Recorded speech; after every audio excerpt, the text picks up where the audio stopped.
देखें, पहली बात तो ये है कि मैं उस मीटिंग में मौजूद था। गालम गलौच तो नहीं थी, इसको गालम गलौच तो नहीं कह सकते, तलखी ज़रूर थी। लेकिन अफसोस की बात यह है कि चीफ मिनिस्टर साहब ने जो ख़त लिखा वो मैंने भी नहीं देखा था। मैंने आज देखा है जब वो मीडिया के ज़रिए सामने आया है, और उस ख़त के ऊपर आप देखें तो कॉन्फिडेंशियल लिखा हुआ है। चीफ मिनिस्टर साहब की तरफ से हमारी जानिब से इंतहाई ज़िम्मेदारी का मुजाहरा किया गया, और अगर एक मीटिंग में कोई तलखी हुई भी थी तो हमने उसको किसी के साथ बाहर शेयर नहीं किया। आज ना सिर्फ ये कि चीफ मिनिस्टर साहब का वो ख़त जो वज़ीर आज़म साहब को लिखा गया था और जिसके ऊपर कॉन्फिडेंशियल लिखा हुआ है वो मीडिया को दिया गया, और उसके जवाब में कोई ख़त उन साहब ने ख़ुद लिखा उसको भी मीडिया पर जारी कर दिया गया। अंदाज़ा आप लगा सकते हैं कि जो लोग बड़े आइनी ओहदों पर फाइज़ हैं, हुकूमती ओहदों पर फाइज़ हैं, उनमें किन की जानिब से ज़िम्मेदारी का मुज़ाहरा हो रहा है और किन की जानिब से इंतहाई गैर ज़िम्मेदारी का मुज़ाहरा हो रहा है। इससे आपको अंदाज़ा हो जाना चाहिए, और शायद आपको होगा, आप अली जैदी साहब को भी जानते हैं और मुराद अली शाह को भी जानते हैं।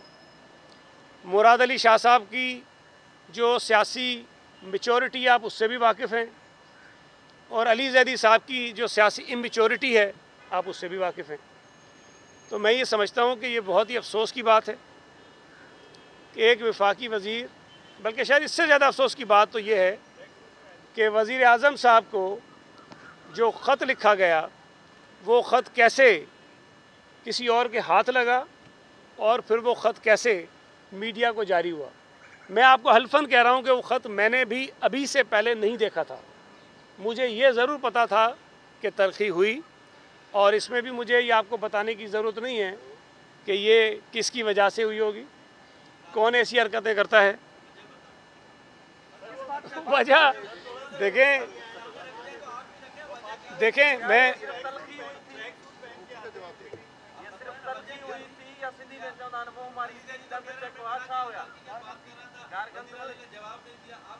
देखें मैं मैं जो उन्होंने अपने ख़त में लिखा है अली जैदी साहब ने, उसमें तो उन्होंने बहुत सारी चीज़ें ऐसी लिख दी हैं जो शायद नहीं लिखनी चाहिए थी। उन्होंने इल्ज़ामात भी लगाए हैं जो रिवायती तौर पर पीटीआई का एक शेवा है। अली जैदी साहब ने इंतहाई नामुनासिब अंदाज में चीफ मिनिस्टर से ये कहा कि वो आप कब करेंगे बिल्डिंग कंट्रोल अथॉरिटी, और शायद सॉलिड वेस्ट मैनेजमेंट बोर्ड का कहा कि डिवॉल्व कब करेंगे। तो सीएम साहब ने कहा कि हम उस पर काम कर रहे हैं, हम कर देंगे। उन्होंने कहा कि नहीं, आप बताएं कब करेंगे। तो ज़ाहिर है कि सीएम साहब ने ये ज़रूर कहा कि हम इस तरह से आपको जवाब दे तो नहीं हूँ, ये हमारा काम है, हम करेंगे। इस पर वो जिस तरह उनका ये रिवायती अंदाज़ है वो खड़े हो गए और चीखना चिल्लाना शुरू कर दिया, और उसके बाद वो बाहर चले गए। चीफ मिनिस्टर साहब ने मीटिंग के तमाम शुरुका वो मौजूद हैं, और जो मुझे भी हैरत हुई, चीफ मिनिस्टर मुराद अली शाह साहब आम तौर पर इस किस्म की बदजुबानी को बर्दाश्त करने के आदी नहीं हैं, लेकिन उस मीटिंग में उन्होंने इंतहाई सब्र व तहम्मुल का मुजाहरा किया और उनकी बदतमीज़ी का जवाब नहीं दिया, और वो असद उमर को मुखातिब करके ये कहते रहे कि ये अंदाज़ नहीं है किसी वफाकी वज़ीर का मीटिंग में किसी चीफ मिनिस्टर को एड्रेस करने का, और वो साहब जाते जाते भी अपनी ज़बान चलाते हुए बाहर चले गए। और ये जो बात मैं कह रहा हूँ इसकी विटनेस जो है आपको और उस मीटिंग के शुरुका भी मिल जाएंगे जो वहाँ मौजूद थे। चीफ मिनिस्टर साहब ने जवाब में एक लफ्ज़ ऐसा नहीं कहा जिसको आप बदतमीज़ी कहें, जिसको आप नामुनासिब ज़बान कहें। जाने के बाद, अली जैदी के जाने के बाद, उन्होंने असद उमर साहब से गिला ज़रूर किया कि ये लैंग्वेज, ये अंदाज़ शायद आपकी कैबिनेट में होता हो, हमारे यहाँ इस किस्म की ज़बान इस्तेमाल नहीं होती, और मैं इस पर वज़ीर आज़म से शिकायत करूँगा। उस वक्त भी असद उमर साहब खुद अब थोड़े से अपसेट थे कि मुझे नहीं पता कि ये बात कैसे शुरू हुई, क्या हो गई, मैं इसको चेक करता हूँ, नहीं होना चाहिए। अमीनुल हक साहब भी मौजूद थे, उनसे भी पूछ सकते हैं। चीफ मिनिस्टर साहब की तरफ से कोई बदतमीज़ी नहीं, ना उन्होंने आगाज़ किया, ना ही उन्होंने उसकी बदतमीज़ी के जवाब में बदतमीज़ी की। तो मैं ये समझता हूँ कि गैर जिम्मेदारी का मुजाहरा मीटिंग में भी उनकी जानिब से किया गया, और मीटिंग के बाद भी जिस तरह ये ख़त जारी हुआ, जिस तरह सारी चीज़ें जारी की जा रही हैं, ये भी गैर जिम्मेदारी का मुजाहरा जाहिर करता है। अच्छा, ये बताइए, ये जो कोऑर्डिनेशन कमेटी है इसमें अली ज़ैदी भी शामिल है, तो क्या अभी आप मुतालबा करेंगे कि वो रहे या न रहे? कैसे हो गया अभी ये इजलास? देखें, ये तो अब जाहिर है कि मेरा इख्तियार तो नहीं है कि मैं फ़ैसला करूँ कि रहे ना रहे। मुझे तो इसकी सलाहियत, इसकी अहमियत और इसकी बदजुबानी का पहले से पता है। मैं वो लफ्ज़ दोहराना नहीं चाहता हूँ, लेकिन फिर कहेंगे कि ये बदजुबानी करता है। मैं तो पहले से कहता हूँ कि ये आदमी इस लायक ही नहीं है कि इसको वफाकी वज़ीर होना चाहिए, इस लायक नहीं है कि इसको एमएनए होना चाहिए। तो ये इतनी बड़ी कमेटी में तो उसको होना नहीं चाहिए। मेरी राय अगर पूछेंगे तो मैं तो समझता हूँ कि ऐसे शख्स को ना सिर्फ इस कमेटी से बल्कि काबीना में भी नहीं होना चाहिए। मामला है कराची की तरक्की का, क्या मामला अटक गया अली ज़ैदी के मामले पर, उसके बाद क्या ये कमेटी आगे बढ़ेगी या यहाँ मामला रुक जाएगा? देखें, हमने इस इजलास के बाद भी 16 तारीख को इजलास हुआ था ना, आपने मेरी ज़ुबान से, नासिर शाह साहब की ज़ुबान से, मुर्तज़ा वहाब की ज़ुबान से, चीफ़ मिनिस्टर की ज़ुबान से कोई एक लफ्ज़, कोई एक बात ऐसी सुनी हो तो फिर आप कह सकते हैं कि हमने गैर जिम्मेदारी का मुजाहरा किया। हम तो संजीदा हैं कि कराची की तरक्की के लिए, सूबा सिंध की तरक्की के लिए अगर कोई इक़दामात वफाकी और सूबाई हुकूमत मिल के उठा रहे हैं तो उसको संजीदगी से आगे बढ़ना चाहिए।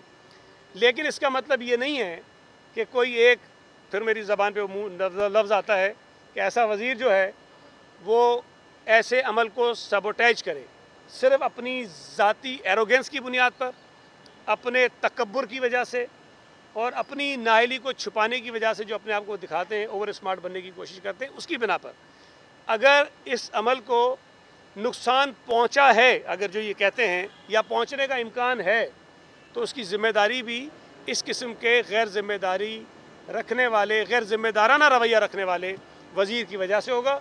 हमारी तरफ से ज़िम्मेदारी का मुजाहरा किया जा रहा है। एक आप कर चुके हैं सवाल, पहले उनको कर। जी,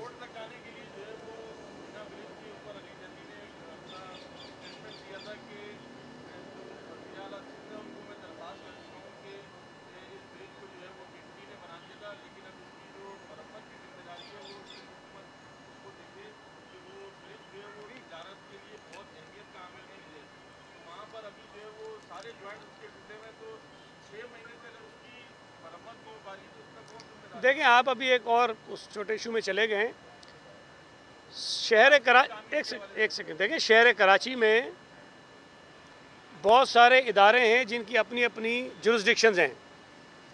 केपीटी के पास भी कुछ उनकी ज़िम्मेदारियां हैं कि कुछ इलाकों में उन्होंने काम करने हैं। अगर ये ब्रिज किसी वक्त में केपीटी ने बनाया था तो एहसान उन्होंने नहीं किया था, ये उनकी हुदूद है और उसकी मेंटेनेंस भी उनकी ज़िम्मेदारी है। सिंध हुकूमत तो उन इलाकों में भी काम कर रही है जहाँ पर सूबाई हुकूमत का दायरा नहीं है। हमने डीएचए में काम किया है, हमने कैंटोनमेंट्स में काम किया है, हमने केपीटी के इलाकों में काम किया है, हम कर रहे हैं काम। तो हमें ये बताने की ज़रूरत नहीं कि करें, हाँ ये कह दें कि ये हमारे करने का काम था, हम नहीं कर रहे हैं, मेहरबानी करके आप कर दें, हम कर देंगे, वो इशू नहीं है। शहरियों को जहाँ आसानी होती है हम करेंगे। देखिए, पहली बात मैं बिल्कुल दोबारा दोहरा रहा हूँ कि चीफ़ मिनिस्टर साहब की तरफ से उस मीटिंग में कोई बदतमीज़ी नहीं की गई है। ये मैं वाज़े तौर पे कह रहा हूँ। उन्होंने इंतहाई ज़िम्मेदारी का मुजाहरा किया, बल्कि उस बदतमीज़ी और तलखी के जवाब में भी तलखी उन्होंने नहीं की। दूसरी बात आपने जो कही, मैं अभी आपको बता चुका हूँ, नहीं मैं आपको अभी बता चुका हूँ कि अली ज़ैदी ने सिंध बिल्डिंग कंट्रोल अथॉरिटी और सॉलिड वेस्ट मैनेजमेंट बोर्ड के हवाले से नामुनासिब अंदाज में चीफ़ मिनिस्टर से ये पूछा कि वो आप कब तक डिवॉल्व करेंगे, ये बात की थी। और मुझे सच्ची बात है, बार बार कहता हूँ कि पीटीआई के हमारे बहुत सारे लोगों को बशमूल वज़ीर आज़म के ना आइन का पता है ना कानून का पता है। इन इदारों को डिवॉल्व करने की कोई मंतक मुझे तो नहीं समझ आती। काम करने का मैकेनिज़्म है, उसको आप बेहतर कर सकते हैं लोगों की आसानी के लिए, लेकिन इस पर भी हमारा कोई डिसएग्रीमेंट नहीं था पहले से।